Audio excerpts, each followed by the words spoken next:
I would like to introduce my guest for this morning. She is the director for propaganda as well as for part of the African People Socialist Party. Miss Akile Anai is returning to the Jaybefaunt channel. Miss Akile, salutations. Salute, Comrade James, JB. Thank you so much for having me on today. Yeah, thank you so much for returning. And just a shout out and message of love and solidarity to the Uhuru Movement. And last time we spoke, last time you were on the channel, you were actually talking about the impending uh, indictment and investigation into the African People Socialist Party by the FBI. And I know that you have a lot of updates on what has happened. If you can give us a breakdown of that, what has happened since, so that the audience is more well aware since your last appearance on here. Yes. Again, thank you so much, JB, for having me on your show. Very much appreciated. And you were among, a lot of the other progressive media entities that have covered this case since the beginning. And the beginning formally started on July 29th of last year, where the FBI raided 7 homes and properties of the Uhuru Movement, the African People Socialist Party, including the leader and founder, Chairman Omali Yeshitela. And subsequent to the FBI raid that used assault rifles, battering rams, flashbang grenades, drones, just to serve a search warrant on that day, nobody was being arrested. We had learned then, and 4 of us were characterized as unindicted co-conspirators. The chairman, myself, Penny Hess, who is the chairwoman of the African People Solidarity Committee, and Jesse Neville, who is the chair of the Uhuru Solidarity Movement, 2 organizations that work under the leadership of the African People Socialist Party that go directly into the white community, with in solidarity with the African liberation struggle and for reparations to African people. So these 4 of us were characterized as unindicted co-conspirators, and we were being accused of being agents of a foreign government, and the foreign government in question is Russia.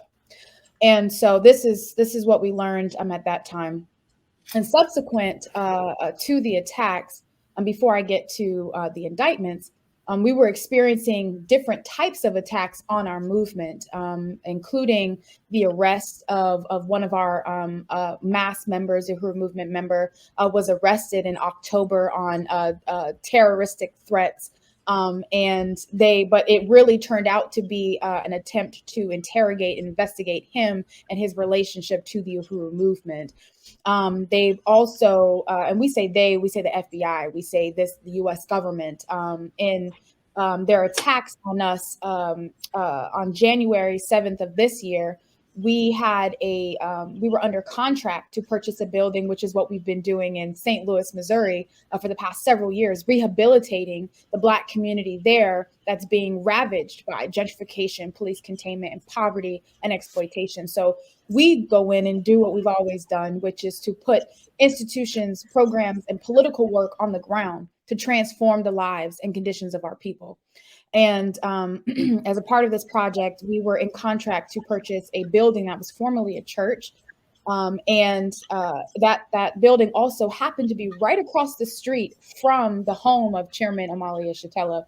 And mysteriously, the building caught fire. It was a total inferno and totally unusable anymore. And there was no investigation into the fire at all. So this is something that happened on January 7th of this year. In February, Regions Bank announced their collusion with the FBI in threatening and cutting off accounts for different programs and institutions associated with our movement, and as well as personal accounts of members of our movement. So the banks started calling on loans that we were in the process of paying off, and they wanted that money within less than 30 days. And all of this it's a part of an economic sanction. What the U.S. government normally does to Cuba, Venezuela, and other places like that is happening to us, to the Black community. Economic sanctions being placed on us. And more types of attacks on our economic projects have come about, since February. In fact, there's a radio station, Black Power 96 Radio, who had grant funds rescinded from it after the local government body here revoked resources it had previously approved grant resources. So it's coming on all these different fronts, politically, economically, which those two are, woven together.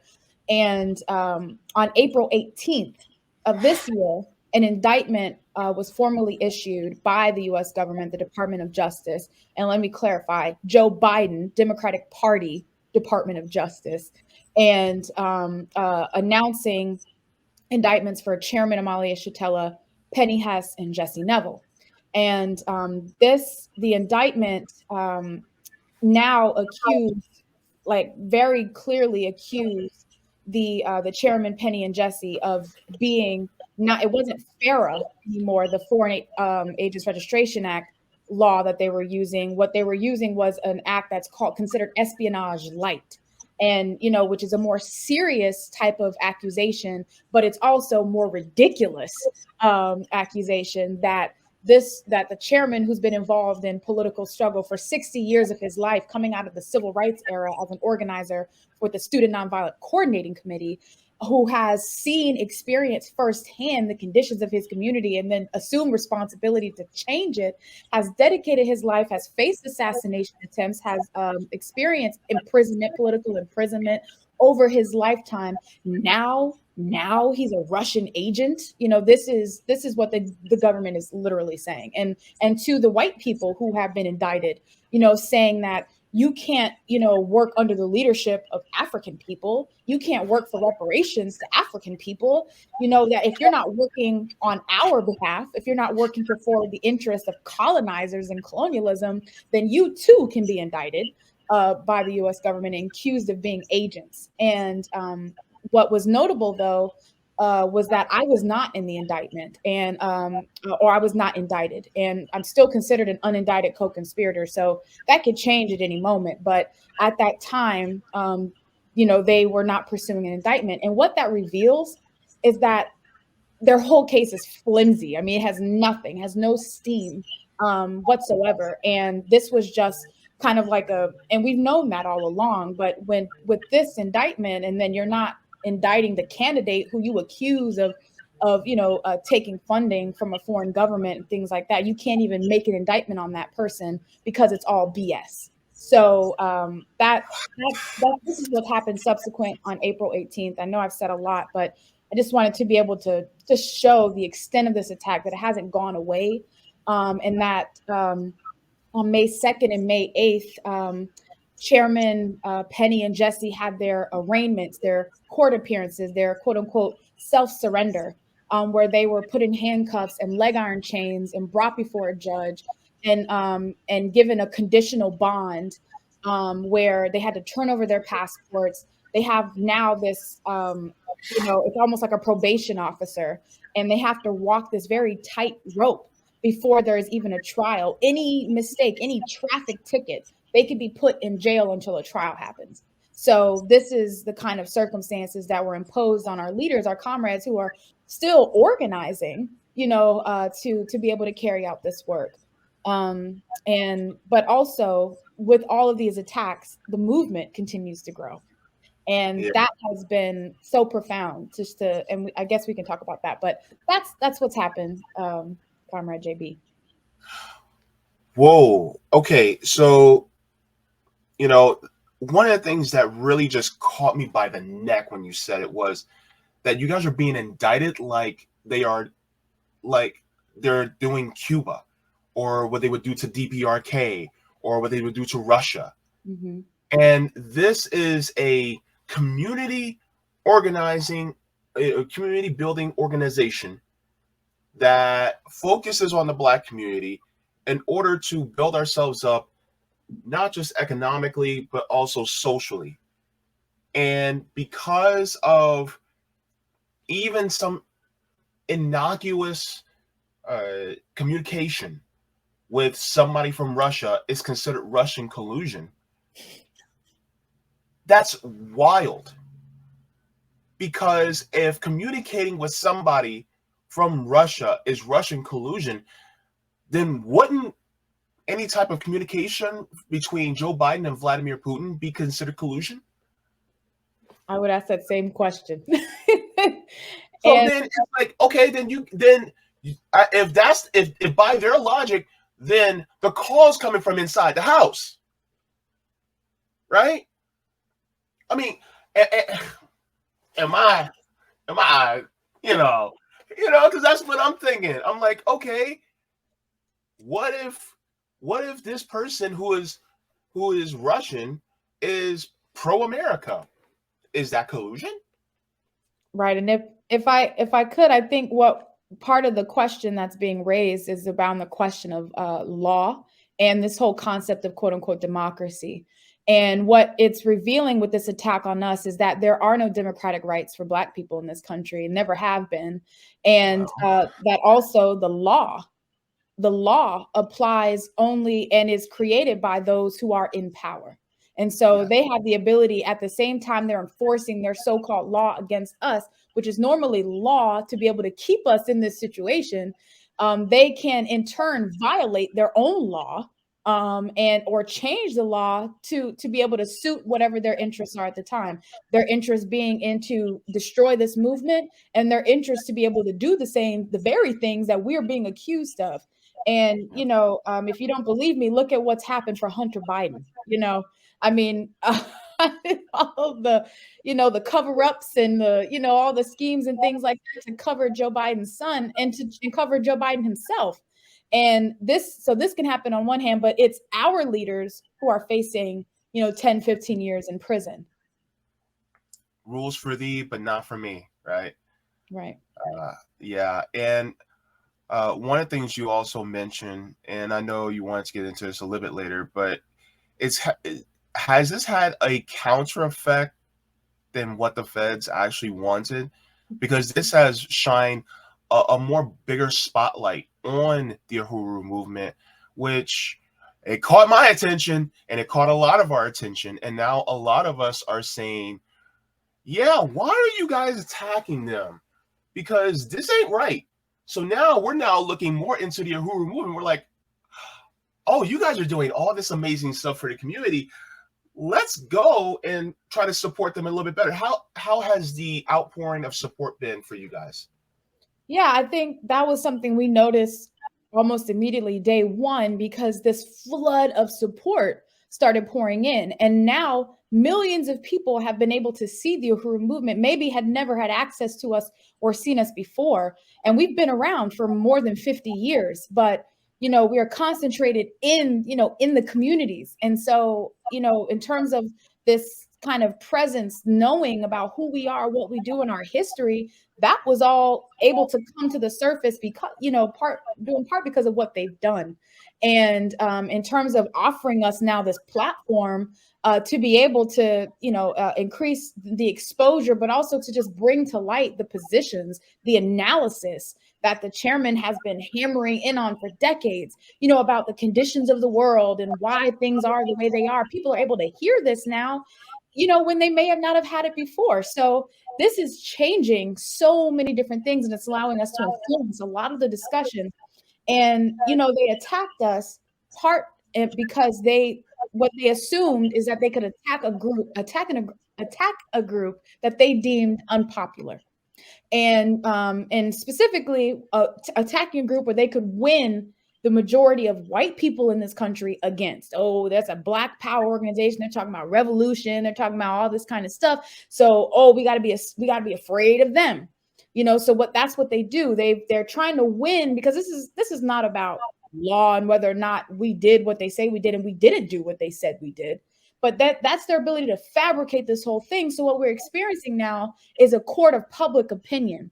So making this attack on us was they believe that they could win that public opinion. They could win the public opinion on us because we're supposed to be lunatic fringe. We're that dangerous militant group that's out there that people would not unite with. But they were sadly mistaken.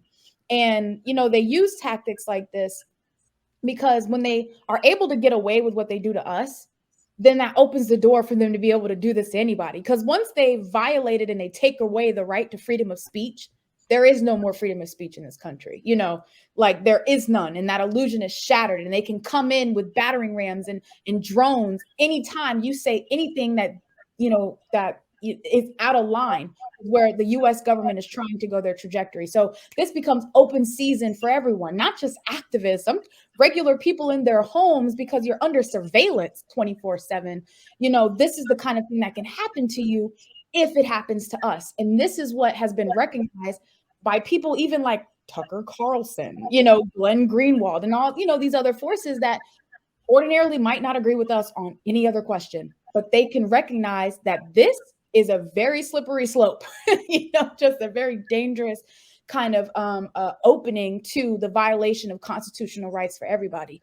And so we've seen all kinds of support, of course, coming from our base and the movement with similar ideological tetherings, but also from people, like I said, who we would not have even expected have rallied behind this movement and have donated, profoundly to the defense fund, over $100,000 raised towards the defense of our leadership. And, and continuing, and people joining this movement and trying to find ways to participate. And just this past Saturday, we launched a Hands Off Uhuru coalition with like-minded organizations to defend the rights to freedom of speech.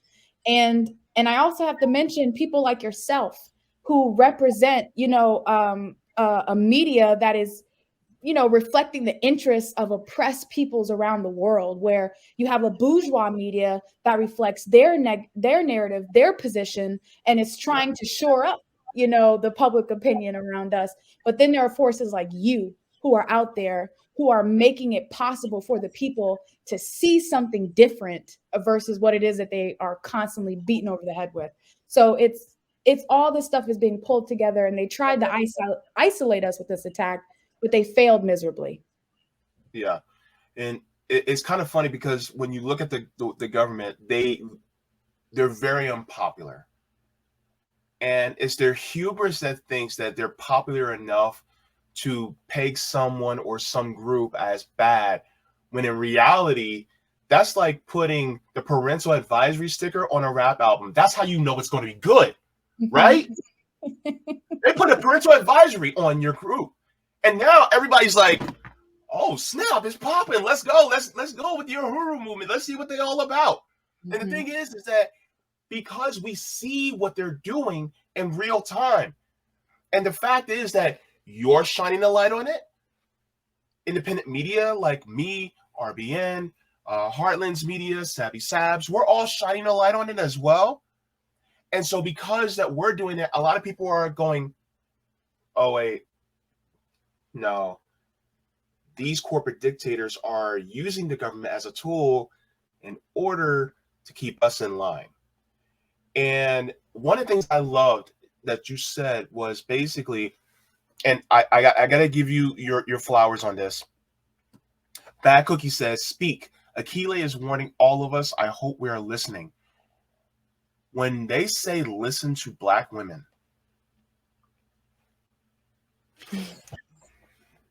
right? Because the thing is, you guys have been sounding out the warning for eons. And then whenever somebody doesn't listen to it, it's like, well, we should have listened to Black women in the first place. Well, they say it now. And so the thing is that you're saying, if they done it to us, if they did it to us, they're going to do it to you. And I've been saying that too. This is why I tell white people, listen to us. Because if they haven't done it to you yet, it's going to come down the pike. And so, like, I want you to answer this, and I know the answer, and many people in my audience know the answer, but do Black people actually have Second Amendment rights? Well, I'll answer that first by saying that when the Constitution was written, Africans were not present.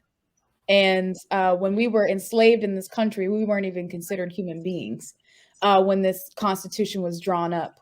And so I think if we start there, we can get a better understanding of of how the Constitution and these rights actually work to be conferred upon citizens when you're not even considered a human being. And and even though we've had some, what's been characterized as freedom in this country for Black people, it's a nominal kind of thing because our conditions say otherwise. And the fact is that within the Constitution itself, they made slavery legal through the prison system, which meant that now new laws were created with the intent to lock up Black people en masse. So, and this is what we experience today.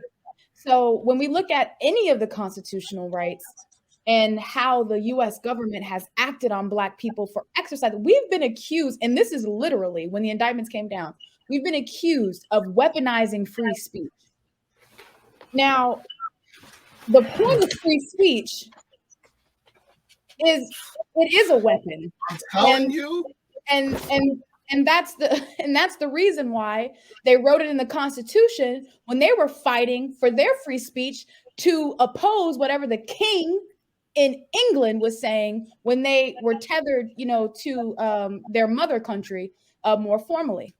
So to now accuse Black people of weaponizing free speech because we are saying, well, genocide is being committed against us, that this is our reality. We're being brutalized. Here are all these racist statistics that show the conditions of Black people have not improved, even though quote unquote slavery has been abolished. So we're weaponizing free speech because we said it. And so, and this is a long way to answer your question. I don't think any of the rights laid out in the Constitution, any of the amendments, none of it has ever applied really for Black people. And that's what we're trying to really draw out, that freedom period is illegal for Black people. You have a whole constitution drawn up at our expense. And so you have a situation where anytime Black people historically have fought to be free, whether you were Nat Turner, you could be put on trial as a slave, you could be put on trial for leading a revolt and then be imprisoned and sentenced to death. That's your law. So your law keeps you enslaved in however form it appears. And if you dare to struggle against your enslavement in whatever form it appears, then you could have determined to have violated some kind of law. So, in a nutshell, no, it doesn't apply to us. And this case should be clear evidence of this. And we have to fight those who say they believe in democracy and the principles of democracy. We have to fight them on that and say, if you do, then you need to drop the charges. If you do, then you need to stop the attacks being made on Black people and other people who are organizing in their own interest. You gotta stop. But of course they won't. And so this is the thing that we are, like I said, working to draw out. If there's any illusion about this whole thing, it's time for the magic show to end. So, yeah. Oh boy, I was just expecting a one-word answer, and you gave me a whole dissertation. I appreciate that. Sorry. No, do not apologize. I welcome that, because one of the things that we need is nuance in this space, and so you delivered that, and I appreciate it. And so yeah, just like back what you said, fire Akile. But one of the things that I also wanted to display as well was that you guys got some support from a presidential candidate as well. And I'll be talking about him a little bit later. But Dr. Cornel West even gave some support behind you guys, which I thought to be really cool. So let's just take a look here. I would want to lend my name to any kind of support they would need in order to ensure that they are both treated fairly and justly, but recognize that it's part of the war against the Black freedom movement.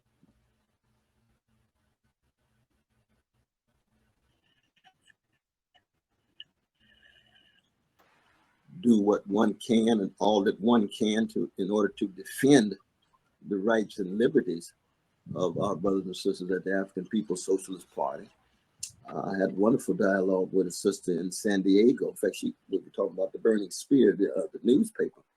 Oh, I was able to actually to get even more information than I had before. And I had been really too negligent to be able to follow through on all of the things. I keep track of it with the press and so forth, but she's a member of the party, so we had a chance to actually talk about it. And then I saw my dear brother give a very, very powerful interview. I think it was on Democracy Now! Right after I read the newspaper, just to hear what he had to say and his whole history of going back, way back to the 60s and 70s to SNCC and so on. And these are all, deep concerns. I mean, we have to meet them when they come, but they are very deep concerns. And I would want to lend my name to any kind of support that they would need in order to ensure that they are both treated fairly and justly, but recognize that it's part of the war against Black freedom movements. I mean, we are in a war, and we have to come up with whatever kind of armor we can and buffers that we can, because they're. So just to get your thoughts on the support from Dr. Cornel West, presidential candidate Dr. Cornel West. Yeah, I think that, he joined the list of, the forces that have come out and endorsed this campaign, have supported our campaign, and have, made very definitive statements condemning what the U.S. government is doing right now. And, he's joined by forces like Charles Barron, who was for 20 years in either the state assembly or city councilman for East New York, and just countless others. And I think that that's really important to say, and that was really important for West to say as well, because I think for any politician that's going to go out there today and try to convince people who still participate in the electoral process, to convince people that they somehow represent a different agenda than what we normally experience, and without being able to say drop the charges against the Uhuru 3. I mean, we have to have a litmus test for politicians, and they've tried to co-opt the reparations demand, but but even before then, we believed in our movement that the litmus test, we have to ask these candidates how, what is their position on reparations to African people? Because that lets us know whether or not you're genuinely progressive. All these socialists and stuff like that running for office. Well, what is your position on reparations? The real distribution of wealth, stolen wealth. And, and then they always came up, crickets. And so the same applies for these politicians today. Nobody running for president or any office, their claim to fame can't just be, I'm not Trump. You have to have something substantial. And what's substantial is you being able to come out opposed to the attacks that's been made against our movement. So, it's good that he was able to make that kind of definitive statement. Yeah, thank you so much for that. I honestly do definitely agree with the whole not Trump. And the thing is, it's like everybody's talking about voting for the lesser of two evils. I want to vote for the greater of two goods. Right. I mean, their campaign slogan should just be not Trump at this point. That's all they're saying to you. And I would, yeah. Well, but even still, like, look at it. It's like today it's not Trump. Tomorrow it could be not DeSantis. And then the next, and then after that, it could be tomorrow not, Joffrey Lannister. It's like, okay, we're going to keep going in that direction. Okay, yeah, that was a Game of Thrones reference if anybody didn't know. So.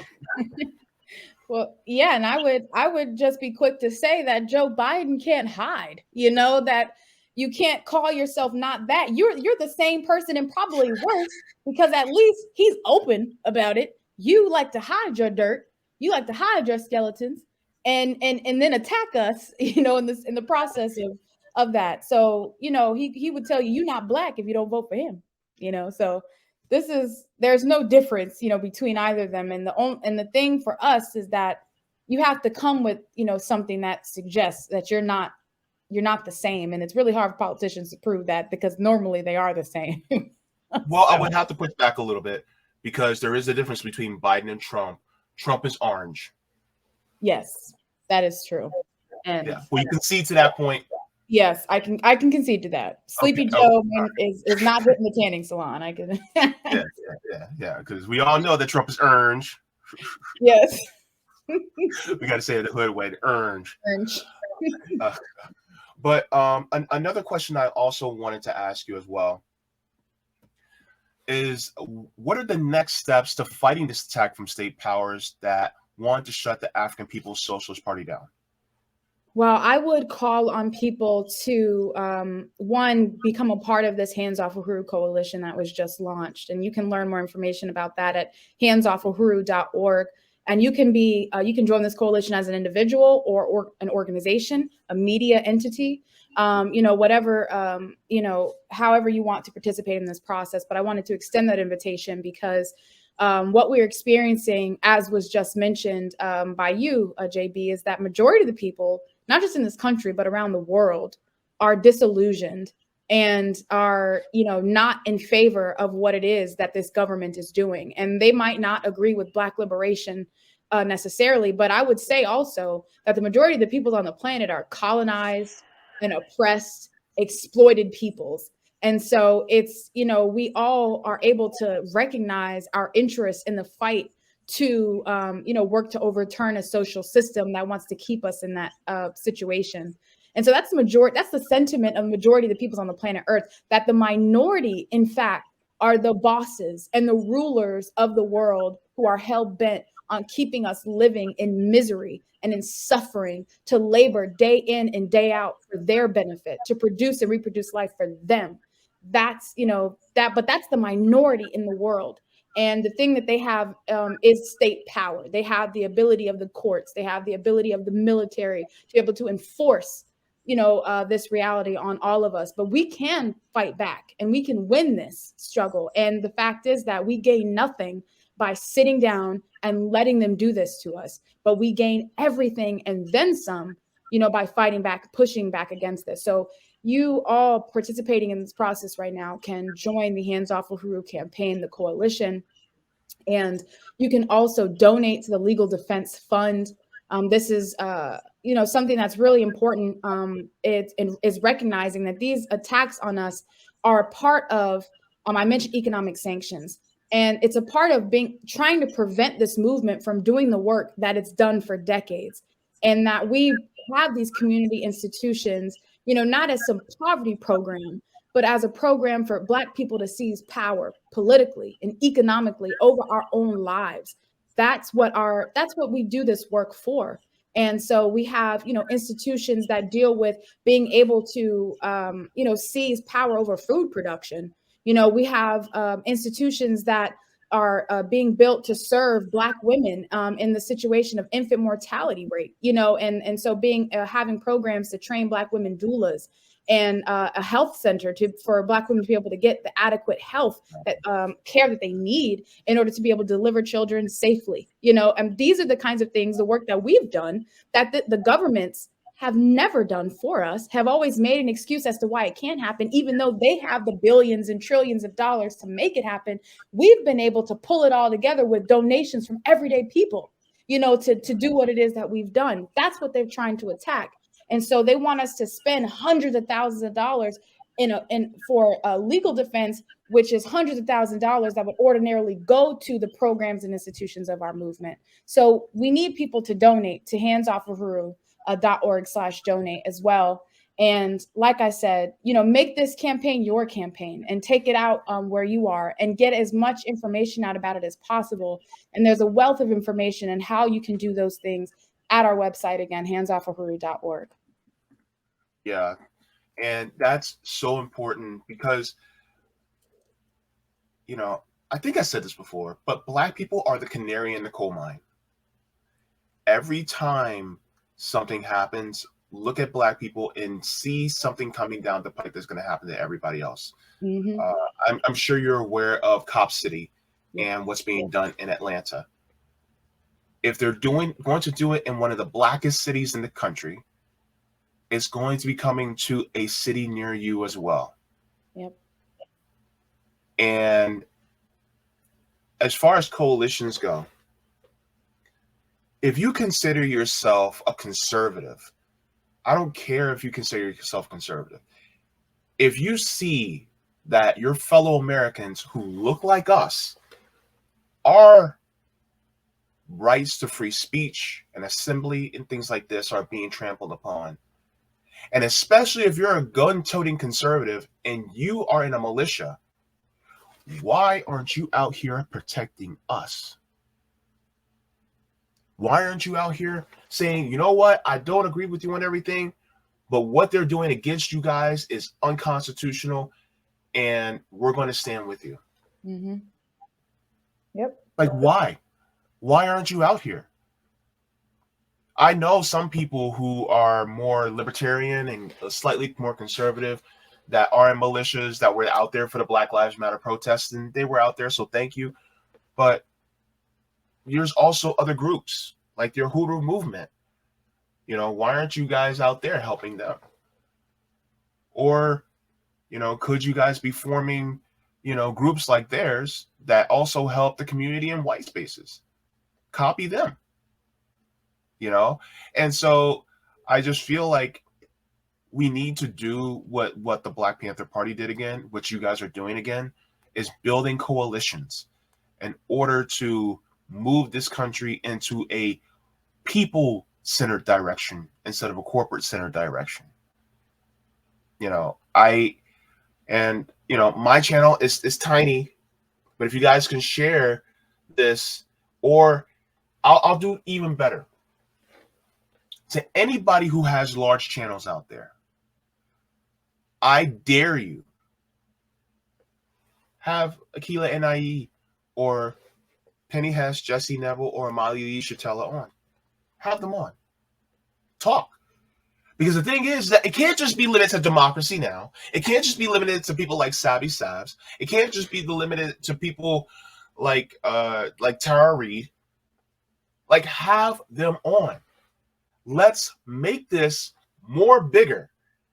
Put the sound out there, because a lot of people talk about Julian Assange, and if they go against Julian Assange, that's the end of free speech. We're also going to talk about the Uhuru Movement, if they do that against them. What about what's going on against Mumia Abu-Jamal?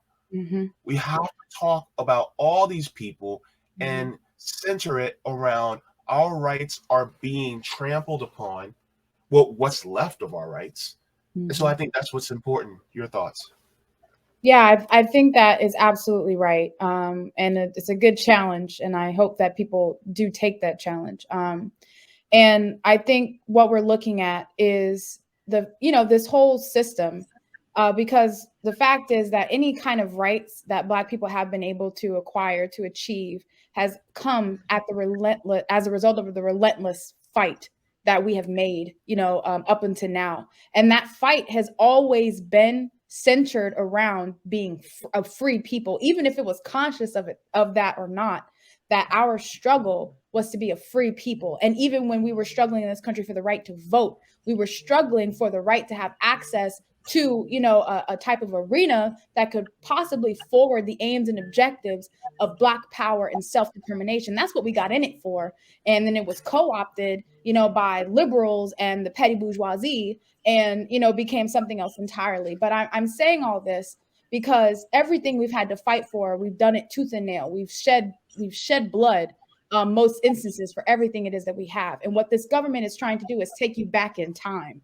It's trying to take you back in time. It wants to be able to go back to the lynch a nigga period of time in this country and to be able to get away with it. And that's what we're not going back. We're not going back to that period. We're not going back. And that's what they want from us. And I appreciate what you said, just about, them using the Uhuru Movement as an entry point to deny this for other people that don't look like us, who don't share our views, but maybe also don't share the views of the Democratic Party, maybe don't share the views of the war on Ukraine, maybe don't, share the views of the US government at any other time in the future. And this is what the result will be. Because, now the whole facade of free speech has fallen, and they've been able to get away with attacking an organization and ripping it away of its constitutional rights. So this is a very critical case. And even though it's not discussed like this by the mainstream media, it's probably one of the most, if not the most important case happening in this country. And I venture to even say in the world, and that it has precedent for a lot of things, but it could also have a precedent for what it looks like when we struggle, when we fight, when we dare to win. That's also the precedent that's at stake here. And, I suggest we go the latter and make that the precedent in this country and around the world, where the people's struggles will win, will be victorious. And I want to just finalize this by saying that we're not deterred, we're not scared, we're not backing down. We have nothing to be ashamed of. We didn't do anything that they're accusing us of.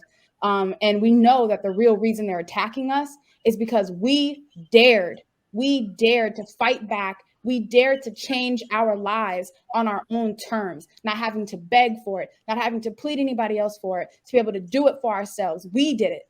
Chairman Amalia Shatella did it. And that's the thing that they're terrified of, because when we become self-reliant, when we are self-determining, they don't have the same power over our lives as they do now. So, we are optimistic about the future, and we know we're going to win this thing.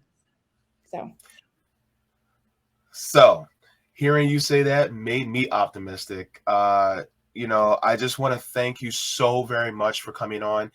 It was a privilege. Look, I even had to get dressed up for this because Yeah. And one of the things I have to say is, we're very proud, of the work that, the Uhuru Movement has been doing. I also want to say personally that I am also proud of you. I know you're, a little bit younger than me, and I just want to say how proud I am of you speaking out and coming on here and revealing the truth so that people will get that, because God damn it, we need to, liberate ourselves. And the thing is that we can't depend on any particular person. We save us. And I just appreciate you for being a sounding board for that. So thank you. Absolutely. Thank you so much again for offering your platform, for, and also giving me a second chance. And I also, to your audience who's tuned in, who is ready to join the fight, I'm just very appreciative. And it's forces like you that really allow us to move forward, and to not be afraid, because we know the masses of people and history is on our side. So thank you so much. It was an honor. Yeah, thank you so much, everybody. Akile Anai with the African People Socialist Party. Uhuru Akile. Uhuru. All right, bye. Man, I gotta have her back on. That is all I gotta say. I'm gonna have to have her back on again. We have to talk about some other stuff besides this. We gotta talk about some stuff. But wow.